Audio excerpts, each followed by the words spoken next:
Someone passed away today that was about 100 years old. And it was, his name is Habib al-Qadir bin Ahmed bin Abd al-Rahman bin Ali bin Omar bin al-Saqqaf bin Muhammad al-Saqqaf. That may Allah subhanahu wa ta'ala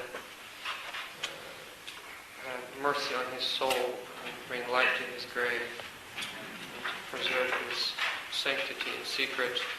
And Habib al-Qadir al-Saqqaf, I was blessed to meet him multiple times at the end of his life. I consider him a teacher in the sense that I was able to sit before him, because just sitting before him, there was many lessons in that. And that he was the direct teacher of my primary two teachers, Habib Omar bin Hafid and Habib Ali Jifri.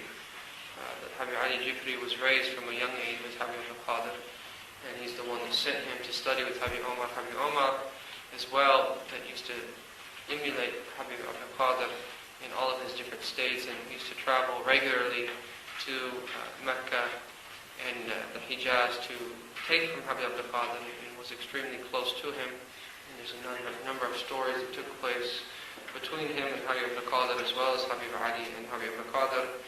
And he was someone that truly represented all these meanings that we're talking about. They were in this Habib.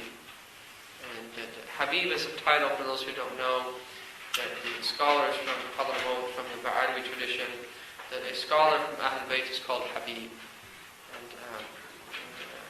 And he was someone that truly represented the prophetic character and reached the highest levels of spiritual ascendancy in the ladder of awliya.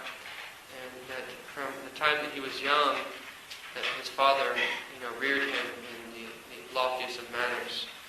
And one of the interesting things we heard Habib Ali Jifri say is that he used to spend a lot of time with Habib al-Qadir, and then when he started studying the Shamaya, which are the characteristics of the Prophet inward and outward, he said that every time I would read a description of the Prophet, he said I had already seen it in Habib al-Qadir al-Saqqaf. And then I would read it, so I knew what it meant. So he saw it, and then it was there. And then he read about it in the Prophet's life, sallallahu alaihi wasallam. And that to bring this out, there's one story where Habib al-Qadir, he used to never say no to people. And that anyone would invite him anywhere, he'd go. And that he went to a wedding one time, and he was driving home from the wedding, and that he stayed longer than usual. He was tired, and he was walking back to his car, and the host walked out with him. And he sat in his car, and then closed the door. And his host kept speaking to him for a little bit, and then they drove off. And Habib Ali was in the car at the time, and he turns around and he says, Ali, my hand's caught in the door, can you get out and open the door? And so that he gets out, he says, Habib, why didn't you tell me? He gets out quickly, opens the door, and his hand was caught in the door. And he said that I couldn't say anything. The host, he would never have forgiven himself. If he would have known that he closed the door on my hand, that he would have just felt terrible. So his hand was literally caught in the door. And he kept talking to him and just burying the pain and trying not to show, that any pain, because he didn't want the person to feel bad. And he bore that pain, on his behalf. And another story that he was one time in a gathering, that there was people in his locale that used to say, unfortunately, ignorant things about him. And he used to have a regular class that people would attend. And one time, in the beginning of this class, someone attended. And just as he's about to speak, this person stands up and starts in front of all these people, like right here, imagine just someone standing up. And like, you're this, and you're that, and you're a kafir, and you're a lieutenant, all these type of things. And you can imagine the situation. These are serious. Embarrassing him in front of him, so forth. And then finally the man gave his 10 cents or 2 cents or whatever. And then sat down. And then Habib al-Qadir just started to make dua, as if that was the lesson for the day. And then ended the class. And that's how it ended. He said al-Fatiha. And ended the class with dua as they normally did, and that was that. And there was no response, no anger, no defending of himself, and just left it at that. He said, Jazakallah khair that you came and gave us a class today. Thank you. And that's it. We'll end with dua. And then this person was so impacted by that the next time they had a class, he came back and he apologized and he was kissing his hand and he said thank you. So he actually became one of his students because of that. And this is the way these people were. Habib Abd told us as well that one time a businessman gave Habib al-Qadir 1 million riyals, which is about $330,000.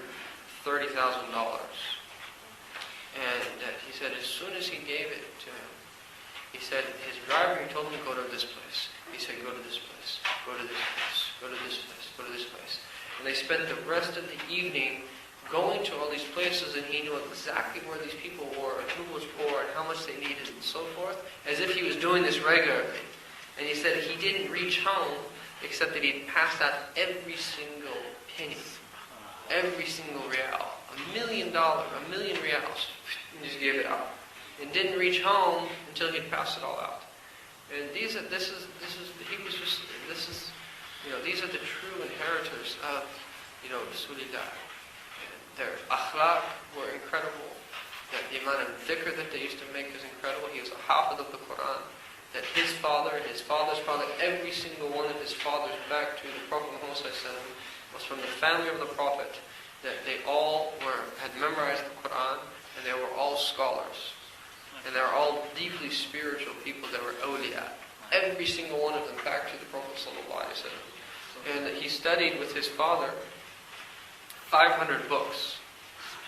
And at one time, someone came into his presence, and there was some of the students of Habib around him, and this person was overzealous. He said, Habib, he said, I just want one hair, I just want one atom of your nur, your light that you have. He says, you can't bear it. He says, if you would get it, he said, you would burn up. And so the man left, and some of the students were just bothered by this thing. It was bad adab to say these type of things to the Shaykh. Our teacher commented on that, he said, this is the nur of ilm. He studied 500 books with his father. And he had memorized the hadith of the Prophet ﷺ. And he lived an incredible life, and spent his whole life calling people to Allah, and giving out from his wealth, and taking care of guests, and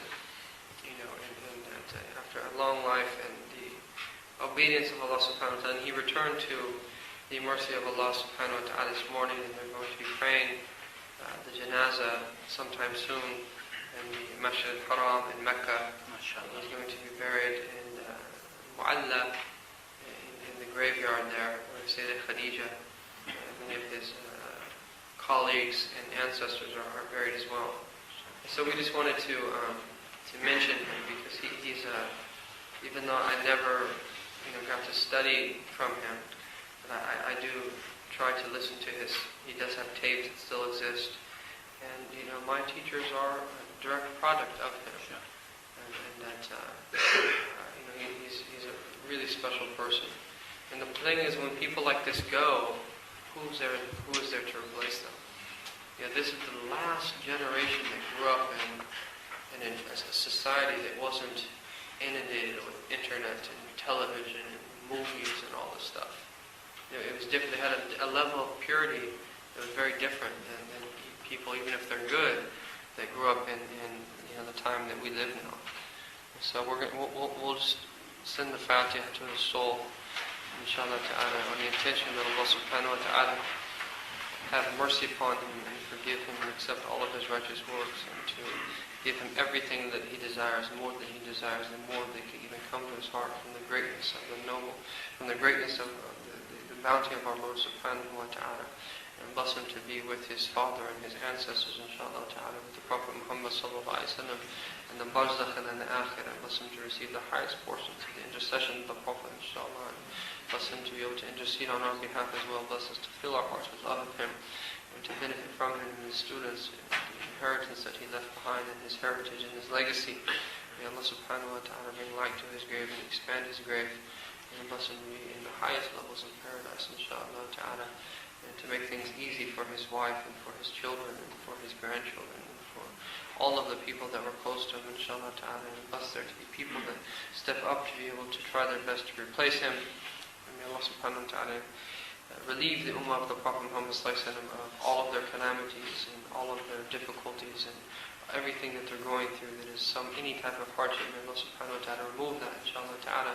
And all of us here, may Allah subhanahu wa ta'ala bless us, inshallah ta'ala, from the barakah of this Habib and the barakah of Rasulullah sallallahu alayhi wa sallam, to bless us to be righteous people, inshallah ta'ala, and make everything we find difficult easy, and to give us taysir and divine facilitation in all of our affairs. And bless us to be people that devote themselves entirely to Allah ta'ala, inwardly and outwardly, and bless us to have barakah. And blessing pervade every atom of our existence and everything that we do, say, and act and intend, inshallah ta'ala. We move up in the higher levels of certainty. Bless us with knowledge of certainty and the eye of certainty, with the truth of certainty. Bless us to have the higher levels of faith, inshallah ta'ala, complete faith and good character and a lot of righteous works and a long life in the obedience of Allah subhanahu wa ta'ala. May Allah ta'ala accept from everyone who took part in this program in any way, inshallah ta'ala, all of the organizers and everything that they've done, people that we know and people that we don't know, Ahmed and Mustafa and everyone else that took part. May Allah reward them completely, inshallah ta'ala, bless them with sincerity. And inshallah ta'ala, these things will go on, these things will increase, and inshallah ta'ala, the banners of guidance will spread in these lands, inshallah ta'ala. Many people enter into this great deen and submit to the teachings of the Prophet ﷺ and say, La ilaha illallah Muhammadur Rasulullah, and live by their meanings and actualize their meanings and move up into the higher level of existence, inshallah ta'ala. In submission to these meanings, may Allah subhanahu wa ta'ala make many people to be enter into the ranks of the awliya in these lands, inshallah ta'ala, and bring our hearts to life with knowledge and faith and submission to Him subhanahu wa ta'ala. Allah ta'ala bless our children, to protect our children, to grant us everything that we desire, inshallah ta'ala, everything that we're hoping for, to make everything easy for us and to remove all difficulties, inshallah ta'ala, and change our states into the best of states. And may Allah ta'ala, we ask Him what our Prophet asked for, inshallah ta'ala, is right, likewise the righteous, the ibad of al-Salihin. We seek refuge in Him, that which our Prophet sought refuge in Him, and likewise the righteous, the ibad of al-Salihin. وصلى اللهم على عبدك ورسولك سيدنا مولانا محمد وعلى اله وصحبه وسلم وجعل اخر كلامنا من الدنيا لا اله الا الله محمد رسول الله متحققين بحقائقها ظاهرا وباطنا حسا ومعنى بسر واسرار الفاتحه الى حضره النبي صلى الله عليه وسلم. الفاتحه.